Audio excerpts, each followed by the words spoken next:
হলদিয়ার BJP বিধায়ক তাপসী মণ্ডল যে তৃণমূলে যোগদান করবেন তা আগেই বুঝেছিলেন, এমনই মন্তব্য করেছেন রাজ্যের বিরোধী দলনেতা শুভেন্দু অধিকারী।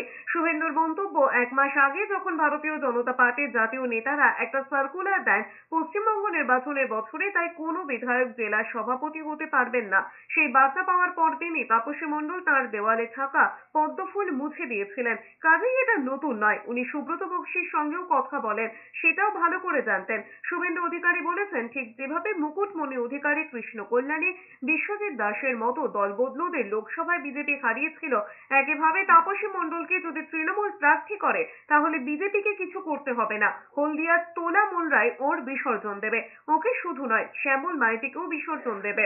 এটা আমাদের কাছে নতুন নয়, আমরা উই নো ইট। উনার জেলা সভাপতির পদ থাকবে না, তাই তিনি ওই গোল গোল করে বলবেন, সুব্রত বক্সির মাধ্যমে কথা বলেছেন, আমরা we know it very well. তো আপনাদের শুনিয়ে রাখি, যেমন মুকুটমণি অধিকারীকে, যেমন কৃষ্ণ কল্যাণীকে, যেমন বিশ্বজিৎ দাসকে হারিয়েছিলাম লোকসভায় দল বদলুদের, একইভাবে তাপসী মণ্ডলকে যদি তোলামূল প্রার্থী করে আমাকে কিছু করতে হবে না।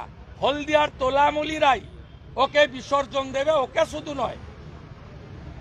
এদিকে এরপরেই রাজ্যের বিরোধী দলনেতা শুভেন্দু অধিকারীকে পাল্টা আক্রমণ শানিয়েছেন সদ্য দলবদলু বিজেপির বিধায়ক তাপসী মণ্ডল। তিনি বলেছেন, শুভেন্দু নিজে আগে কংগ্রেস করত, তারপর মমতা বন্দ্যোপাধ্যায়ের হাত ধরে তৃণমূলে এসেছিল, এরপর তিনি বিজেপিতে যোগদান করেছিলেন, তাই ওনার মুখে দল বদলের কথা মানায় না। তার আরো মন্তব্য, সিপিএম এর সময় কাজ করতে দেওয়া হয়নি, বিজেপিতে কাজ পায়নি।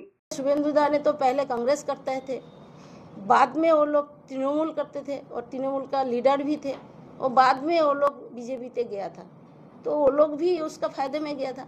वो लोग जो फायदे में नहीं आया तो हम क्या क्यों फायदे में आएगा।